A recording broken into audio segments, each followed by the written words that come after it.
प्रणाम नीतीश जी।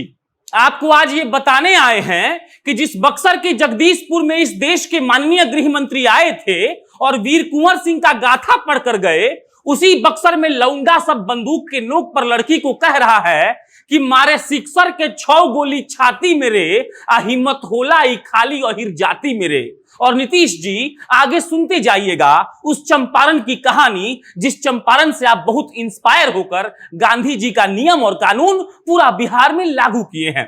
वहां पर भी चली समियाना में गोली पर दुनाली हिल रहा है और धाए धाए करके गोली चल रहा है। और इसके बाद जहानाबाद के अभिराम शर्मा को याद करिए, मसौड़ी के दिनेश शर्मा को याद करिए, जिनको आज सुबह सुबह एक ही समय पर गोली मार दी गई। जिस सुशासन का जिक्र करके हम लोग फूले नहीं समाते हैं, उस सुशासन की धज्जियां आपकी सरकार में उड़ाई जा रही है और आपको पता भी नहीं चल रहा है। नीतीश जी बताइए ना, कैसे स्वागत करें हम आपका? गेंदा के फूल से कि गुलाब के फूल से, या फिर कहिए तो रात रानी का माला बनवाकर आपको पहना देते हैं। बस इस बात का ख्याल रहे कि हम पर केस नहीं होना चाहिए। और इतना बोलने के बाद नमस्कार तो बनता ही है, तो स्वीकार करिएगा अपने नए वाले आवाज से, और चैनल का नाम भी याद रखिएगा, जनता जंक्शन। आप कहते हैं कि आपने 16 साल में गुंडा राज को खत्म करके ऐसी सरकार और प्रशासन की व्यवस्था की है जहां कोई भी गुंडा सह नहीं पा सकता है। और हम आपको आज उसी की गाथा सुनाएंगे और बताएंगे कि ब्याह में लौंडा का नाच बंदूक के साथ कैसे होता है, और उसी बंदूक से आपके बिहार के किसी व्यापारी को ठोक दिया जाता है और आपकी पुलिस पहुंचने के बाद कहती है कि हम पता लगाकर बताएंगे।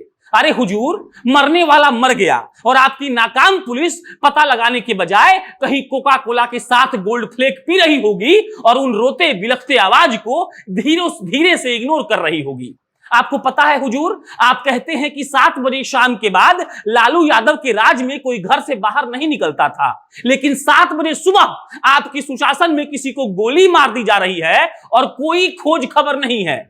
आपको पता है सर, लौंडा सब बंदूक लेकर नाच रहा है और आपका मंत्री और पुलिस वाला इस सबको मजाक में ले रहा है। आपको पता है एलन मस्क ट्विटर खरीद लिया और दुनिया का सबसे बड़ा व्यक्ति बन गया, लेकिन हमारे बिहार में अभी भी इस बात पर शोध चालू है कि दारू कौन और कहां से बिहार के भीतर ला रहा है। एकदम ध्यान से सुनिएगा नीतीश जी, आप जिस जिला के लिए जाने जाते हैं, उसी नालंदा जिले में एक रसोइया को आपके सरकारी विद्यालय में घुसकर 3 गोली मार दिया गया। ये आज की घटना है। आप सोचिए कि जिस शिक्षा के मंदिर से क ख ग की आवाज आनी चाहिए, उसी शिक्षा के मंदिर से धाए धाए की आवाज आ रही है, और वो भी उस जिले से जहां के मालिक आप हैं, और जिस जिले में घुसकर आपने कहा था कि आप लोगों ने जिस तरीके से मेरा साथ दिया है, हम आप लोगों को भूलेंगे नहीं। वहां के लोग मजबूरी में आकर रोड जाम कर रहे हैं, लेकिन उन लोगों को नहीं पता है कि बिना दारू पिए नशे में धुत रहते हैं आप, जिसका इलाज तो कुछ भी नहीं है। ग्रामीण शिक्षकों को बंधक बनाए हुए हैं, हालांकि ये बोलकर कुछ होगा नहीं, लेकिन जानकारी है तो हम आपको दे रहे हैं। और इसके बाद नालंदा का पूरा रोड जाम कर दिया गया है। पुलिस वाले कह रहे हैं कि हम जांच करके बताएंगे कि मामला क्या है। अब अगला सुन लीजिए, जिस मोतिहारी के गांधी जी पर आप इतना अमल करते हैं, उसी मोतिहारी में लड़का सब स्टेज पर चढ़कर ऑर्केस्ट्रा वाली के साथ ठुमका लगाते हुए बंदूक से गोली छोड़ रहा है। आपका पुलिस वाला कह रहा है कि हर्ष फायरिंग का मामला है और हम लोग युवक को गिरफ्तार कर लेंगे क्योंकि उनकी पहचान हो गई है। सवाल हम ये पूछना चाहते हैं नीतीश जी, उनके पास बंदूक कहां से आया?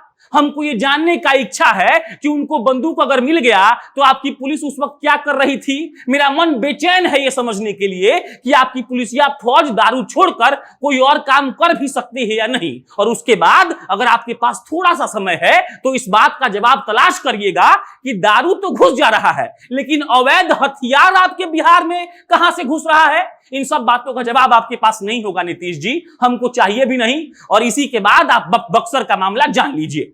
बक्सर में 23 तारीख को लड़का सब ऑर्केस्ट्रा वाली को बंदूक दे दिया और सबसे गोली चलवाया। आप समझ रहे हैं ना नीतीश जी, लड़का सब अपना बंदूक लड़की को दे दिया और कहा कि तुम गोली चलाओ।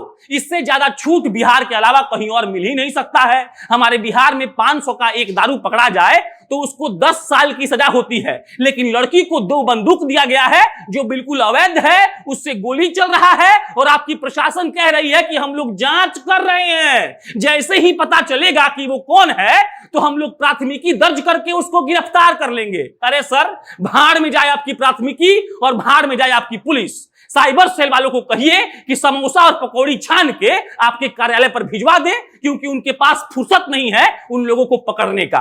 बाकी एक और बात सुन लीजिए, गोपालगंज का लड़का सब बंदूक चलाने का प्रैक्टिस कर रहा है और उसका फोटो और वीडियो वायरल हो रहा है। कहा जा रहा है कि जो बंदूक चलाने का प्रैक्टिस कर रहा था वही वीडियो बनवाया और इसके बाद उसको वायरल कर दिया गया। एसपी साहब के मुताबिक जांच चल रही है और जैसे ही उसका पता चलेगा उसको गिरफ्तार कर लिया जाएगा। और साहब ने यह भी कहा है कि उस पर कड़ी कार्रवाई की जाएगी। साहब की कड़ी कार्रवाई के बारे में हमको नहीं पता है, हमको इतना पता है कि बर्बाद हो चुके बिहार का अब एक ही मकसद है, सब लोग इतना मारेंगे बम कि सब कुछ धुआं धुआं हो जाएगा और उसके बाद हमारे पुलिस वाले उस धुएं का जांच करके ये पता लगाएंगे कि आखिर बम मारा कौन। बाकी जहानाबाद के अभिराम शर्मा की आत्मा को हम यही कहना चाहते हैं कि बिहार में पैदा अगली बार मत होइएगा, और विशेषकर जब राजद और जदयू का सरकार हो।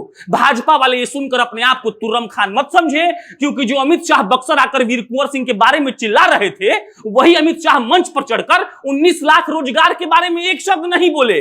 वही अमित शाह इस बात का जवाब नहीं देकर गए कि नीतीश कुमार के सरकार में बिहार बर्बाद क्यों हो रहा है। वही अमित शाह इस बात पर एक शब्द नहीं बोल पाए कि क्यों बिहार हर राज्य से हर पैमाने पर पीछे रहता है। और मसौढ़ी के दिनेश शर्मा को भी यही गुजारिश रहेगा कि कुछ भी करिएगा लेकिन अगली बार बिहार में जन्म मत लीजिएगा। अगर आप भूत बन जाएं तो नीतीश कुमार के सपने में आकर उनसे पूछिएगा कि 7 बजे सुबह अगर कोई बंदूक लेकर घर में घुसता है तो कैसे बचना है। वैसे सुशासन का सरकार तो है ही, और सुशासन की सरकार में तमंचा लेकर डिस्को भी होता है और घर में घुसकर गोली भी मारी जाती है। धन्यवाद।